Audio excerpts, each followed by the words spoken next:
Krisis pangan memang berpotensi melanda semua negara. Dalam kondisi keterbatasan, sektor pangan masih bisa melahirkan berbagai tantangan dan peluang.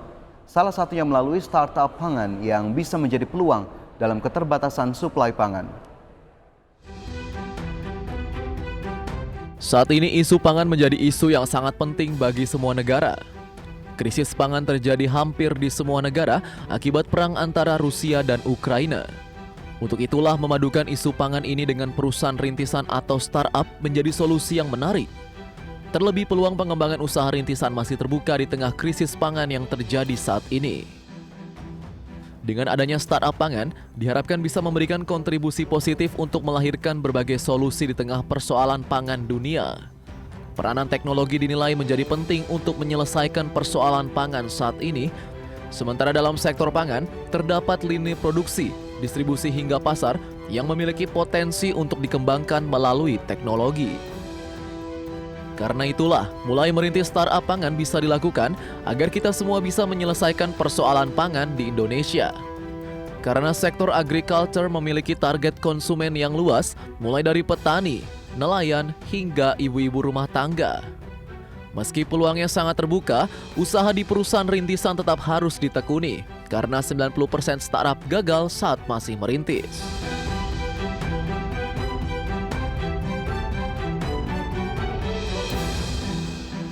Ya, di Indonesia memang banyak sekali perusahaan rintisan yang bermunculan. Bahkan Indonesia juga dikenal sebagai negara yang banyak melahirkan startup atau bahkan unicorn.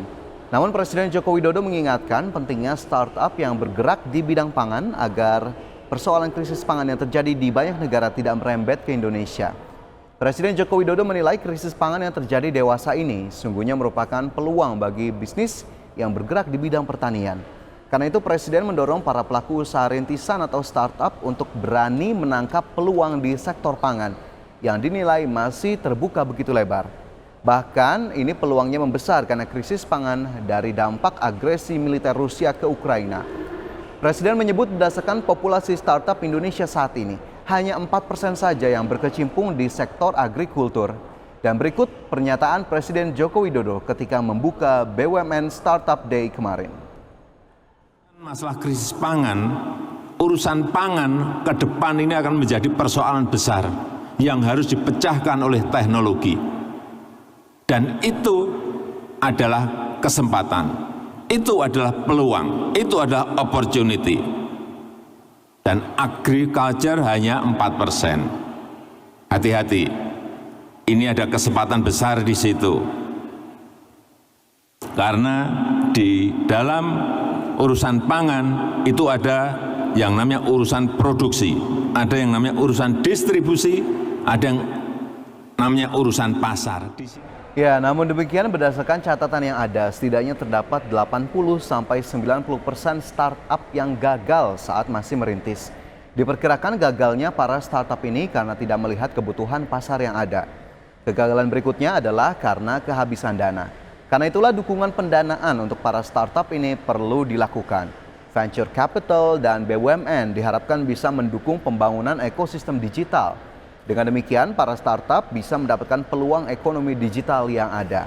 Di mana berdasarkan beberapa literasi yang tentunya bisa kita dapatkan bersama-sama dan tentunya mungkin sudah Anda baca begitu ya, dan juga sudah ditegaskan oleh Presiden bahwa pertumbuhan ekonomi digital Indonesia saat ini yang terbesar di Asia Tenggara. Di mana ekonomi digital Indonesia melompat 8 kali lipat dari tahun 2020, yakni dari 632 triliun melompat menjadi 4.531 triliun rupiah pada tahun 2030 mendatang. Dan harapannya para generasi muda dapat memanfaatkan dan menangkap potensi ekonomi digital tersebut. Ya, berbicara soal industri pangan memang membutuhkan teknologi untuk meningkatkan efisiensi produksi dan juga kualitas produk. Aplikasi teknologi pangan ke depannya diharapkan banyak bermunculan. Karena itulah dukungan pemerintah untuk pembentukan ekosistem industri pangan dalam negeri perlu dilakukan. Dan sebenarnya BUMN telah mendirikan Merah Putih Fund yang digagas untuk membantu persoalan pendanaan ini. Dan lebih jelasnya kita simak tayangannya berikut ini. Revolusi Industri 4.0 mendorong berbagai negara di dunia untuk terus berinovasi dalam ranah perekonomian digital. Namun, dalam melakukan inovasi dan mengikuti perkembangan yang ada, tidak selalu mudah. Ada berbagai macam tantangan yang dihadapi melalui strategi-strategi yang terencana.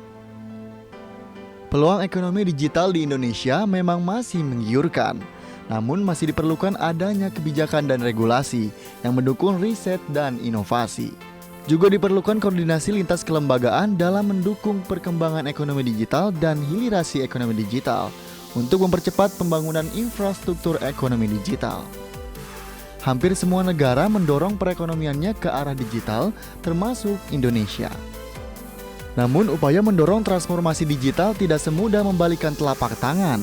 Terdapat sejumlah tantangan perkembangan yang harus dihadapi agar transformasi digital ini bisa terus berkembang.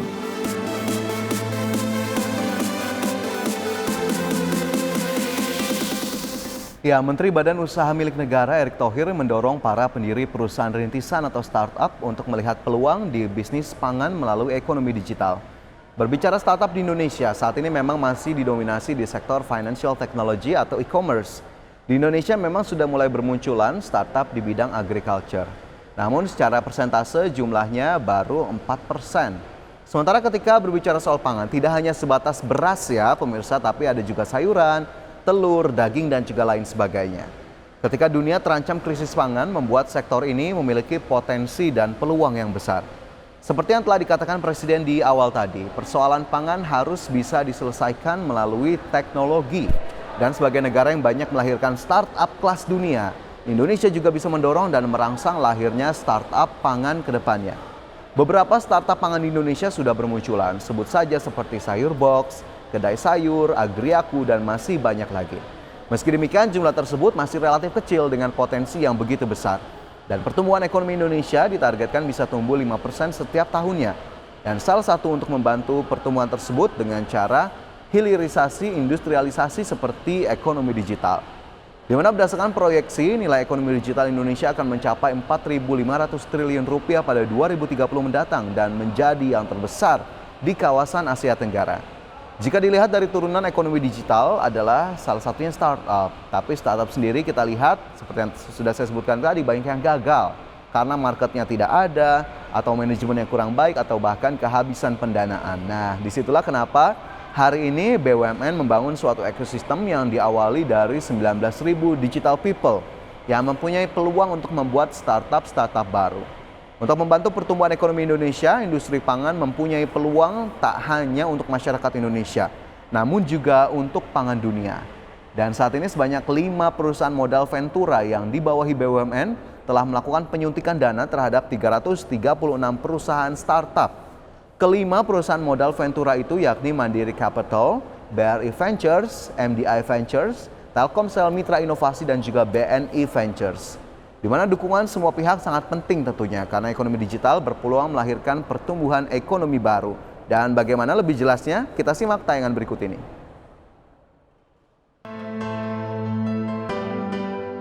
Revolusi Industri 4.0 mendorong berbagai negara di dunia untuk terus berinovasi dalam ranah perekonomian digital. Namun, dalam melakukan inovasi dan mengikuti perkembangan yang ada, tidak selalu mudah. Ada berbagai macam tantangan yang dihadapi melalui strategi-strategi yang terencana. Peluang ekonomi digital di Indonesia memang masih menggiurkan, namun masih diperlukan adanya kebijakan dan regulasi yang mendukung riset dan inovasi. Juga diperlukan koordinasi lintas kelembagaan dalam mendukung perkembangan ekonomi digital dan hilirisasi ekonomi digital untuk mempercepat pembangunan infrastruktur ekonomi digital. Hampir semua negara mendorong perekonomiannya ke arah digital, termasuk Indonesia. Namun, upaya mendorong transformasi digital tidak semudah membalikan telapak tangan. Terdapat sejumlah tantangan perkembangan yang harus dihadapi agar transformasi digital ini bisa terus berkembang.